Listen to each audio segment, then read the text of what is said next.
Well, this week, Trump got elected again as US president. And interesting, isn't it? And lots of people are debating, how did this come about? Why is this occurring? So I wanted to give my perspective as to why I believe he did succeed and get re-elected and why he will fail.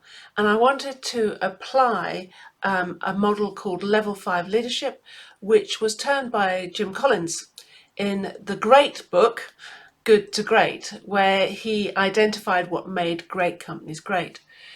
And in that book, he identified something called Level 5 Leadership. And the leaders of these really great companies were different from other leaders. They displayed two things, seemingly opposite things, but they displayed two things at exactly the same time. The first was fierce professional will. They wanted their companies to succeed, and they would do anything. They made the tough decisions in order to ensure that it would succeed. They would close divisions, they would fire family members, they would do whatever it took. Fierce professional will. The second element that these level 5 leaders displayed was high personal humility. And he said it was displayed by the fact that if the company made a mistake, if they went down a blind alley or whatever, they would say, I made a mistake. When the company succeeded, they would go, look at my team, look at my people out there, look how well they've done. They drove old cars, they lived in small houses, even though they were now at a position where they could own the swanky car and the big house. Now you can see the similarity and the difference to Trump straight away. Trump has and displays fierce professional will. He will win no matter what. He will sacrifice the truth in order to win. He will smooth, he will manipulate, he will do whatever he can to win. But of course, fierce professional drive is very attractive to people because he states, I will make America great again. And he means it. I mean, he's not inauthentic in that. And who doesn't want their country to be great? And he says it with such conviction, and he says it with such certainty that people in an uncertain world go, he knows what he's talking about. He knows what he's doing. I'll vote for him.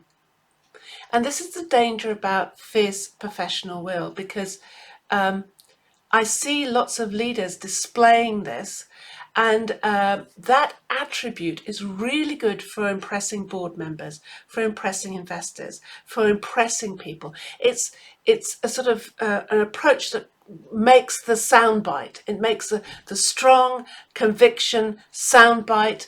You can convince people, I know what I'm doing. I will take this business, this country, over the line. And you can do it very quickly just by the certainty with which you speak and the certainty with which you communicate.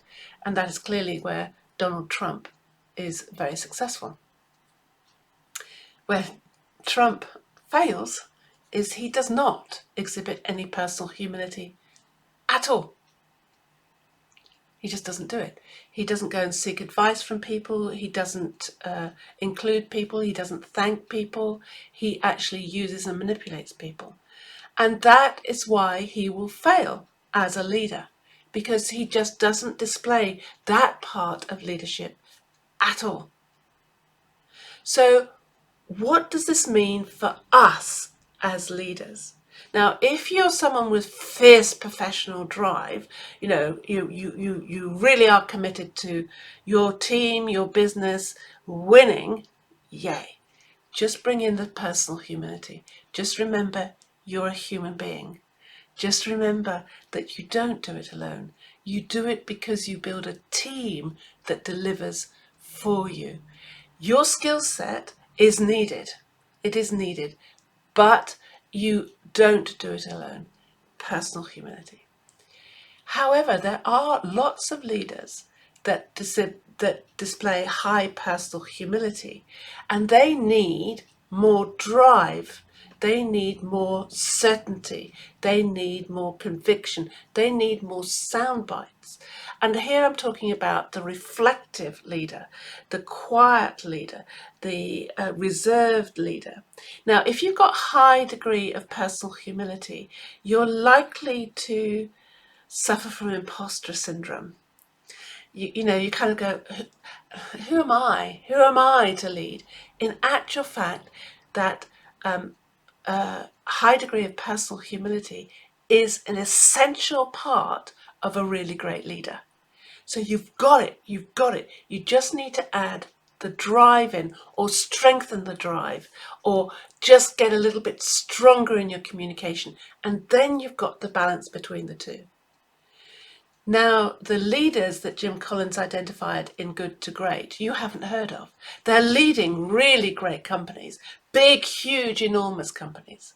Yeah, they're employing thousands of people. They're on the stock exchange and delivering results in every possible way. But you haven't heard of them because they've got a high degree of personal humility. And this is where we as a society need to become aware. We need to look for leaders that deliver the results. Don't speak the talk, deliver the results. Speaking the talk is easy. Delivering the results is a lot more difficult. So we as a society need to understand what leadership is and look for it and reward it and work for it and vote for it. If we are a quiet leader ourselves, then we need to actually become stronger in our voice. If we don't become stronger in our voice, then the Donald Trumps of this world will win. And they will do it their way, which is not bringing people together. Trump actually succeeds by taking people apart, separating people. And that, of course, is the concern. There we go. My reflections on Trump and what we can learn from his example. And I beseech every high quality leader that has got the drive and the humility, I beseech every one of those leaders to speak up loudly, even if it goes against what you feel comfortable in doing. Speak up loudly, because we need to know that you're there. We need to hear your voice. We need your contribution. If you like these videos, do hit subscribe. If you know of anyone who would find this video interesting, then please do share it with them. And I look forward to talking with you again shortly. Take care. Bye.